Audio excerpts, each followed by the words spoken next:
मथुरा का केस जिसमें 17 पार्टीज लगाई गई हैं आरएसएस और बीजेपी के द्वारा, ये हमने बाबरी मस्जिद के केस से भी सीखा है। पूरे इंडिया के बुद्धिस्ट समाज के लोगों का भी विषय नहीं है, ये पूरे वर्ल्ड के बुद्धिस्ट समाज के लोगों का विषय है।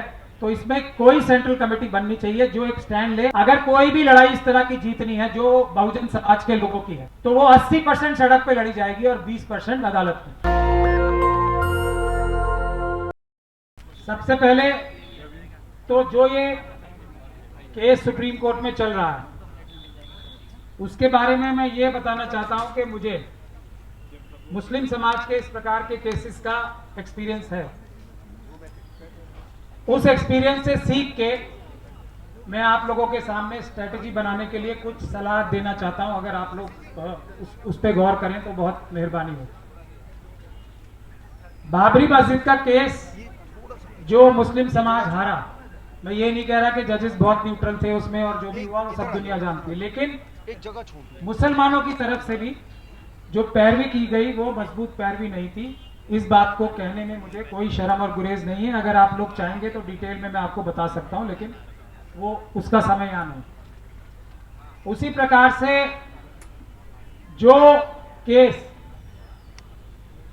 काशी का चल रहा है वो भी ठीक तरीके से नहीं लड़ा गया और उसका नतीजा आप लोग देख रहे हैं कि वहां पे भी आज वही स्थिति है जो महाबोधि महाविहार में है।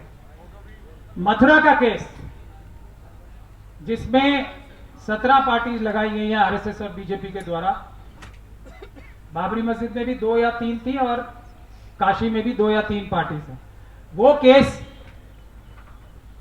मैं लड़ रहा हूं। उसमें आप सब लोग देख सकते हैं कि हमने अभी तक रोक लगा रखी है। 17 पार्टीज हैं, लेकिन अभी तक एक भी स्टेप, जजेस भी वही है, सिस्टम भी वही है, प्रशासन भी वही है, लेकिन एक भी स्टेप मथुरा मस्जिद की तरफ कोई उठा नहीं पाए। वो एक पहला निवेदन मेरा ये था। भंते सुमित रतन जी ने मुझसे कहा, और जो केस चल रहा है 2012 से, उसमें मैंने इंटरवेंशन डाली। बहुत मुश्किल से उसकी फाइल मुझे पढ़ने भर के लिए मिली है, अभी तक देखने के लिए मिली है। ये मैं आप लोगों के सामने बता रहा हूं, लेकिन जो मैंने देखा है, डिटेल्स में आपको पब्लिकली नहीं बना सकता, लेकिन स्थिति ऐसी है कि उस पिटीशन में इंप्रूवमेंट की बहुत जरूरत है। अगर मैं स्ट्रेटेजी यहां बता दूंगा, वो कमी यहां बता दूंगा, तो उससे हमारा नुकसान ही हो सकता है, इसलिए मैं पब्लिकली उसको अनाउंस नहीं करना चाहता। लेकिन उसके लिए मैं गुजारिश ये करना चाहता हूं, और ये हमने बाबरी मस्जिद के केस से भी सीखा है, कि सारे समाज को, जैसे अभी भंते सुमित रतन साहब ने भी कहा, एक सेंट्रल कमेटी बननी चाहिए। उसमें बैठ के लीगल स्ट्रेटेजी पहले तय करनी पड़ेगी कि हमारे 1 2 3 4 स्टेप्स ये होंगे, तब हम विक्ट्री की तरफ जाएंगे। ये सबसे महत्वपूर्ण बात है। उस स्ट्रेटेजी को बनाने के लिए मैं गुजारिश करूंगा कि जल्दी से जल्द, क्योंकि 29 जुलाई का जो टाइम हुआ है, ये भी काफी मैंने ही बहस करके ये 29 जुलाई की छोटी डेट ली है, क्योंकि सरकार, केंद्रीय सरकार ये स्टैंड लेना चाहती थी वहां पे, और लिया भी उन्होंने स्टैंड कि हम इसमें जवाब फाइल नहीं कर रहे हैं, हमें टाइम दीजिए, लंबा टाइम दीजिए जवाब फाइल करने का। तब मैंने ये याद दिलाया अदालत को कि इसी तरह की एक लिटिगेशन 90s में भी हो चुकी है। उस केस में भी सेंट्रल गवर्नमेंट ने कोई भी स्टैंड नहीं लिया था, बावजूद इसके कि उनको कई बार मौके मिले थे, कोई स्टैंड नहीं लिया। तो आज ये बहानेबाजी करके इस केस को डिले करना चाहते हैं, ये स्टैंड नहीं लेना चाहते। तो फिर उसके बाद उन्होंने बिहार के इलेक्शन का भी, जो एडिशनल सॉलिसिटर जनरल साहब अपीयर हो रहे थे, उन्होंने बिहार के इलेक्शन का भी बहाना लिया, लेकिन कोर्ट ने उनकी एक ना सुनी। लेकिन अब इसमें यह है कि हमें इसी महीने में बैठ के 29 जुलाई का वेट नहीं करना है, अपनी लीगल स्ट्रेटेजी पूरे समाज को तय करनी पड़ेगी। यह किसी एक व्यक्ति का विषय नहीं है, क्योंकि ये पूरे इंडिया के बुद्धिस्ट समाज के लोगों का भी विषय नहीं है, ये पूरे वर्ल्ड के बुद्धिस्ट समाज के लोगों का विषय है। तो इसमें कोई सेंट्रल कमेटी बननी चाहिए जो एक स्टैंड ले। पहली चीज तो हम कोर्ट में क्या स्टैंड लें, वो हमारा यूनिफाइड होना चाहिए और वो जीतने की स्ट्रैटेजी वाला होना चाहिए। किसी एक व्यक्ति ने अगर पिटीशन पहले डाल भी दी है, तो पूरी तरीके से उसके ऊपर निर्भर होना मेरे ख्याल से बहुत नुकसान का सौदा होगा। ये बात हमने बाबरी मस्जिद से सीखी, मैं ये पूरी जिम्मेदारी के साथ कह रहा हूं। दूसरी महत्वपूर्ण बात यह है कि मैं बार बार इस बात को कहता हूं, अगर कोई भी लड़ाई इस तरह की जीतनी है जो बहुजन समाज के लोगों की है, तो वो 80% सड़क पे लड़ी जाएगी और 20% अदालत में।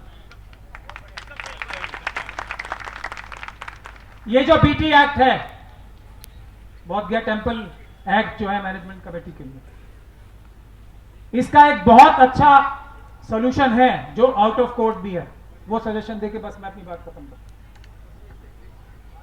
बिहार में अभी इलेक्शन है, बुद्धिस्ट समाज की जो असली जनसंख्या है वो कभी गिनती उसकी नहीं की जाती है, अभी तक रिफ्लेक्ट नहीं होती है। वहां पे 1% के करीब बिहार में बुद्धिस्ट समाज की जनसंख्या बताई जाती है, लेकिन शेड्यूल कास्ट समाज की 2011 के सेंसस से 17% और मुस्लिम समाज की भी 17% है। 2011 के सेंसस से अभी थोड़ी बहुत बढ़ गई होगी, मैं चलिए 2011 के ही सेंसस से बताता हूं। मेरा गुजारिश ये है, और इसके लिए अगर आप चाहें तो मैं अपने आप को वॉलंटियर करता हूं, मैं बिहार में मुस्लिम समाज से एक एक मुस्लिम समाज के व्यक्ति को पकड़ के उससे बात करता हूं कि ये आंदोलन मुस्लिम समाज, शेड्यूल कास्ट समाज और बुद्धिस्ट समाज को साथ रह के लड़ना चाहिए। हम भी देखते हैं कि नीतीश कुमार जी या कोई भी सरकार हो, अगर उन्हें 35% वोट चाहिए तो हमारी डिमांड नंबर 1 महाबोधि महाविहार होगी। अगर आप लोग उचित समझे तो इस जो एक तरीका मैंने यह फॉर्मूला सुझाया है उस पर भी ध्यान दें। मैं इस काम को मुस्लिम समाज को तैयार करने के लिए अपनी सर्विसेज पेश करना चाहता हूं। मुझे बस यही कहना था, बाकी आप सब लोग हैं, बाबा साहब का संविधान है तो हार होने का तो सवाल ही नहीं है। ये जीत का टाइम कम करने के लिए हम फार्मूला आपको बताना चाहते हैं। बहुत बहुत धन्यवाद। जय भीम, जय भारत, जय संविधान, नमो बुद्धाय, अस्सलाम वालेकुम। बौद्ध गया की क्या पहचान, मानव मानव एक समान, बौद्ध धम्म की क्या पहचान, मानव मानव एक समान, बौद्ध धम्म की क्या पहचान, मानव मानव एक समान। दस्तक की आपसे गुजारिश है कि अगर इसको बचाना चाहते हैं तो नेशनल दस्तक को सब्सक्राइब करने के लिए रेड कलर के सब्सक्राइब बटन को दबाएं, फिर बेल आइकन की घंटी दबाएं। नेशनल दस्तक को बचाने के लिए बहुत जरूरी है कि हर खबर को शेयर करें, लाइक करें, कमेंट जरूर करें।